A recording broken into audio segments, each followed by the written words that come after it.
Hello, sir. Hello. Welcome to Health Post Online Magazine.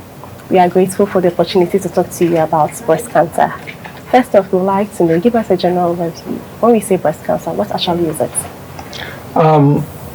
In the body, every part of the body, every organ in the body is made up of cells. These cells supply oxygen and food to the organ and then take away the trash. So that's the function of the cells. So with breast cancer, the breast cells have undergone a change and they can no longer perform those duties. So the cells have become abnormal. Okay. Now, if only it were abnormal, that would be fine.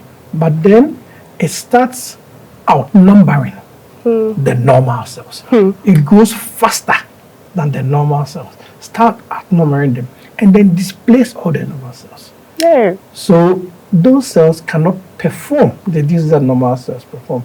And then without oxygen and food, the breast starts dying. Every organ without oxygen and food and without taking out the trash, you end up dying. So when you have this uncontrollable growing abnormal cells, then you have what we call cancer.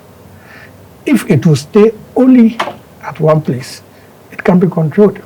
But no, after destroying one organ, it gets into the bloodstream, go to another organ, and start destroying the second organ. So that's why we see the cancer has spread. Yeah. Okay. So that is cancer. Uncontrollable growth of abnormal cells. Okay, great. So, to the layman, what are some of the very initial signs and symptoms that should trigger an alert that, okay, I may be prone to getting breast cancer? You may be prone to get it. Yes. So we have something called risk factors Okay. for not only for breast cancer but for cancer. For cancer, okay. If you want to restrict to breast cancer, the first risk factor is the fact that you are a woman. Every woman can get breast cancer. In fact, it's estimated that 1 in 8 women will get breast cancer by the year 2030. Wow. In the same way, every man can get prostate cancer.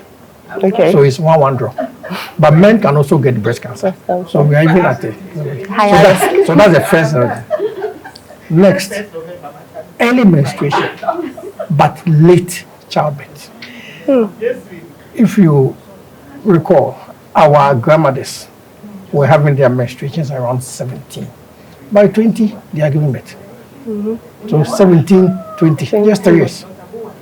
Then if you come to my age, those in the 50s, having menstruations around 15, first child like 24, 9 years. Then when you come to the 30s, those in the 30s, they have menstruations by 12, first child like 27, 15 years. And now our kids are having menstruation by 10. Yeah. And they'll give birth around 30, 20 years. So they'll be having 20 years of menstruation. All that I'm saying is the more menstruation you have, the higher risk. That's why we always take menarche, that's age at which you had your menstruation and date that you have your firstborn. The longer it is, something is bound to go wrong and can make you prone to breast cancer. Wow. And then hormonal imbalance, family history, they are all risk factors for breast cancer. So, looking at all of these issues, what are some of the very first signs you'd see in your physical body as a female that should trigger again an alert or warn you that no, you need to go and get yourself tested? Okay. So I always advise women that every morning after you finish bathing, look at yourself in the mirror, examine your breast, get to know your breast. Once you get to know your breast very well, if there is any change, you can detect it. So women, look at it. And women have not even looked at their breast before. Look at it, get to know it. So one thing we say, pain is not an early symptom of breast cancer. Somebody will say, I will see all this, but I'm not feeling any pain. No, pain is not an early symptom of breast cancer. Okay. So now if you know your breast, your nipple, they should be pointed out. One day, it goes in, right? If you're born with that, that's fine. But every day, one day, it goes in. a lump. If you feel your breast and you feel a lump, that's a sign. If you squeeze your breast and blood, anything apart from milk, comes out, then instantly check it out. Okay. If milk comes out, you can check it out. But if it's blood, check it out. That one, don't hesitate.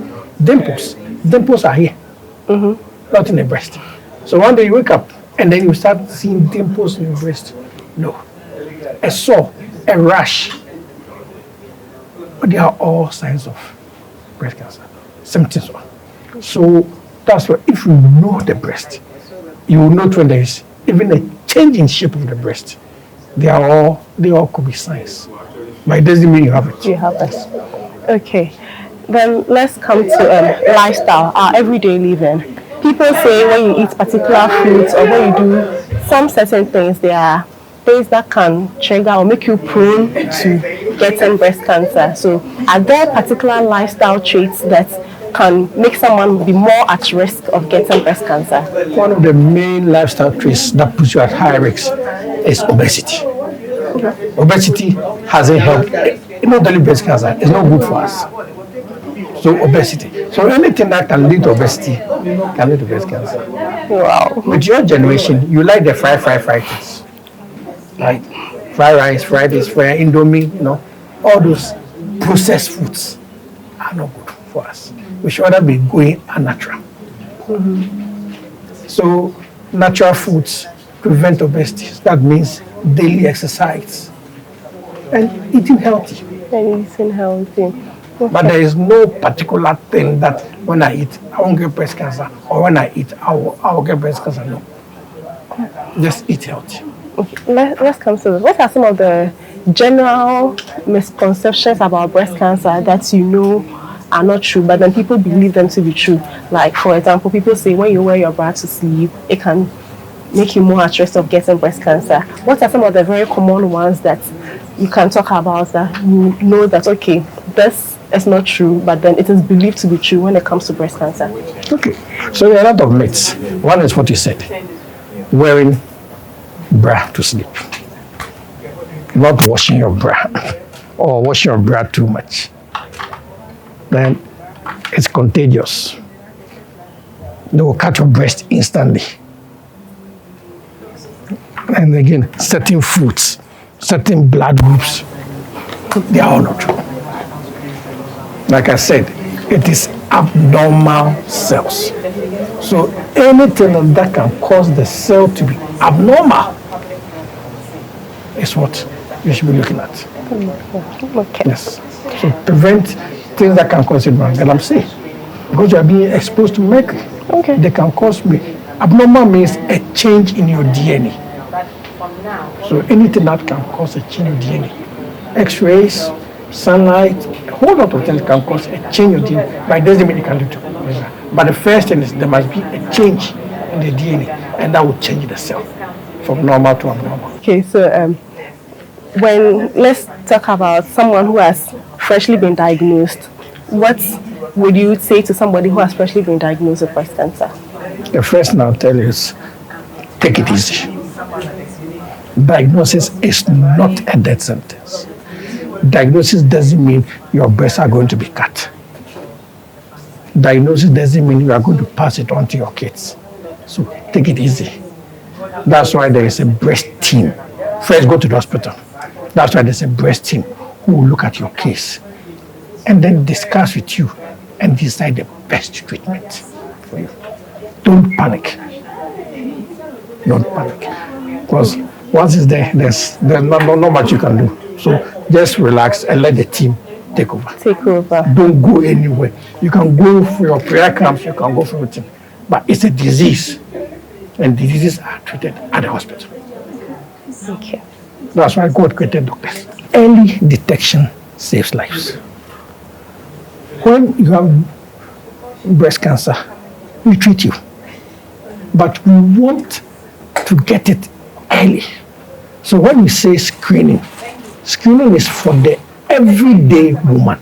Not the one who has breast cancer. Everyday woman, so that in case it is there, we will get it early enough and then treat you. And then the myth that goes around, sucking the breast does not prevent breast cancer. Neither does it cure breast cancer. The only thing I'll say to that is in about 40% of cases, it was the spouse who detected something in the wife's breast. So the spouse, I didn't say boyfriend, the spouse. So, but note, sucking doesn't prevent or stop it. Stop it. Yes. Okay. Thank you so much for your Thank time. you so much. Yeah, very grateful.